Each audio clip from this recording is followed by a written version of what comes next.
Friends, now we have with us none other than CA Ashok Batraji, the well-known speaker, well-known author of Indirect Taxes on GST. I'll request CA Ajay Mataji, who is the founder, convener of the Rohini Study Circle, to please formally welcome CA Ashok Batraji.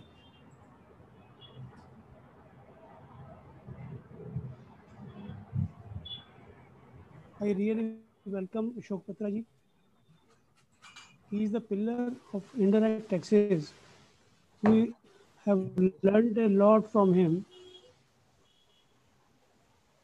He is the guru of indirect taxes, like Girish Ujaji, guru of direct taxes. His discussion on the budget is the regular feature, and I have learned a lot from him. I welcome him to, for this budget talk. Thank you very much. So,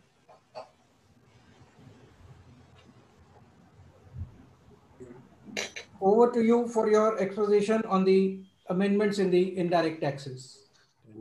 Thank you, Raviji. At the outset, I would like to thank Tax Law Education Society for providing this opportunity. I can see a number of chairmen of the study circle like Rohini, Shalimar Bagh, Status Bar Association. I'm thankful to them also for joining this program. Looking to the time constraint which is being allotted to me only 15 minutes, I cannot touch upon all the 16 amendments which are being proposed in this finance bill. 3 of them are prospective. If you look at the perspective of the government, some of the judgments are there to counter the case laws and some to ease the compliance, and more importantly, this fake invoicing business.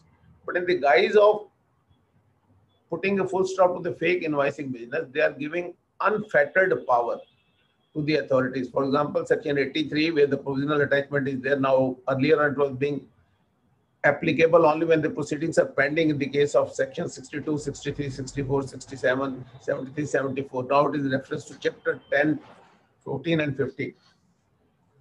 One of the things which Supreme Court judgment said, that concept of mutuality is applicable in GST also. So they have made a retrospective amendment to make sure that all the club associations are subject to GST. And for that purpose, they have inserted clause 1AA and also explanation to that. Second important amendment is with regard to the tax audit, as Chopra Sahab was also referring to it. I'm sure, unlike other budgets in the previous GST era, when they used to be enacted, they become applicable. In the case of GST, because the corresponding amendments had to be made by the state and it has to be notified, I'm sure before 31st March it cannot be done. And it is not a retrospective retrospective amendment. So in my humble view, this tax audit for 1920 and 2021 may be in place. And these 2 years are a very long period. In the meanwhile, the government can think the advantages, the reason which are being quoted in various WhatsApp group, etc., that these are the reasons. I don't agree with that. Sometimes you have to ensure the compliance and your administrative staff is not so great. Then another important amendment has come in the case of exports. Earlier on, all supplies made to the SEZ were exempted. Now only supplies which are for the authorized operation will be qualifying as a zero rated export under section 16 of IGST. There were 2 options. One was you can export with taxes and claim refund of those taxes, or another was you can claim the refund of input tax which you have paid for the purpose of making zero rated supply. Now this amendment is also being made that this route of export with taxes will be restricted to only notified goods and services, meaning thereby, by and large, you have to follow the route of filing an LUT and export without payment of tax and claim the credit of taxes which you have paid on your input supplies. Another important thing is they have enacted Rule 96B, wherein they said in the case of exports also, the receipt must come within the time framework provided in FEMA in foreign exchange. But unfortunately, the way the export was defined in Section 2 of CGST Act, IGST Act, it was taking things from India to outside India. There was no such condition. Now, in order to ensure that this rule gets some statutory backing, they are amending this section. They are proposed to amend this section, and they say that this is also a condition in case you want to claim benefit of zero rated supplies in the case of goods. I am clarifying here, in the case of services, the payment to be received in convertible foreign exchange was already there. Now, another important amendment has been made in section 16 of CGST Act. In fact, it's not made, it's proposed to be made, wherein they have very clearly stated that we are putting up another condition, and that condition is that the supplier has to upload the invoice in GSTR1 and corresponding credit which will be available in 2A and 2B, you will be eligible to claim that credit only. Meaning thereby, now they have put up another condition which is not in the hands of the recipient to ensure that this condition has been complied with. Earlier on, the dispute was with regard to the condition that the supplier must make payment of taxes to the government. Now this additional condition is also being proposed, wherein a statutory backing has been given to Rule 36(4), which restricts the credit to the recipient to the extent of 105% of the amount, which has been reflected in 2A and 2B. Linking with this, there is another amendment in section 75, which doesn't appear to be so much talked about in the social media, but it is really important to understand that the definition of self-assessed tax has been amended. In case you are making certain supplies, you are filing GSTR1, the other person is claiming credit because that amount is correspondingly reflected in 2A, 2B. But in case he is not showing that amount in 3B, the government was not getting any tax on that. So now they say, by proposed to amend section 75, that the self-assessed tax will include the amount which you have reflected on GSTR1, but which has not been shown in 3B. Now you can say, that being so, then what is the difference which is being made out? The difference is very great. The difference is that once it is a self-assessed tax, it can be recovered under section 79 without passing through the procedure of assessment and adjudication.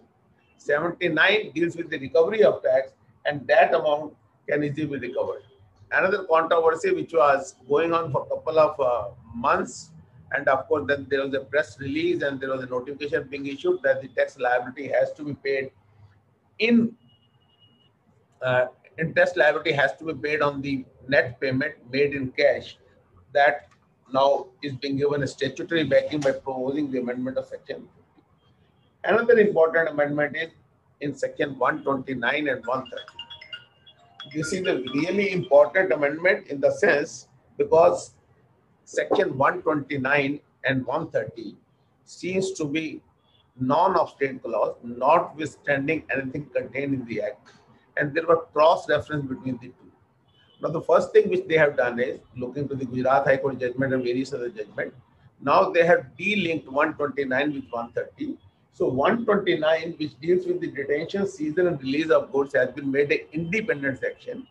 And from that section also, they have removed the reference of tax and interest. Now, once you are carrying the goods and there are some deficiency in the e-way bill, then you are liable to only penalty. Why it is being done? So that they do not have to follow the procedure of section 73 and 74. 73, 74 deal with the subject of non-payment of tax, short payment of tax, erroneous claim of refund, and of course, wrong utilization of credit. So now they say by delinking it, now there can be penalty of 200%. 130 reference is being given, and non-obstant clause in 130 has been made independent. So now confiscation of goods and conveyance is a different subject altogether. 129, 130 being de-linked, penalty has been imposed to 200%. Of course, earlier the tax was 100 and then 100% of the penalty. But by doing so, as I told you, they have surpassed 73, 74. And another important impact of this amendment is that tax credit can be used only for the discharge of tax. When it comes to penalty, you have always to pay in cash. So that means now wherever this drug seizure business is there, you cannot make any payment through credit. It has to be through cash only. And now the corresponding amendment has been made in section 107 also, where they say in case you want to file an appeal against this kind of order, then you have to deposit 25% of the penalty as pre-deposit also. Friends, I have been instructed yesterday by Arun Yojaji and Raviji that you are being given only 10 to 12 minutes. And I can see a number of persons are there who have to deliberate on that. And I had also another lecture at 11. With this, I am concluding my discussion. And I am thankful to Tax Law Society and other study groups to provide me this opportunity. Thank you very much. Thank you, Ashok Batraji. Thank you. And in the very short time that we could allot to you, you have very beautifully covered the amendments in the GST. And I am sure that in the future, in the next few days only, we'll be able to hear you in detail on the amendments in the GST. Thank you, Ashokji.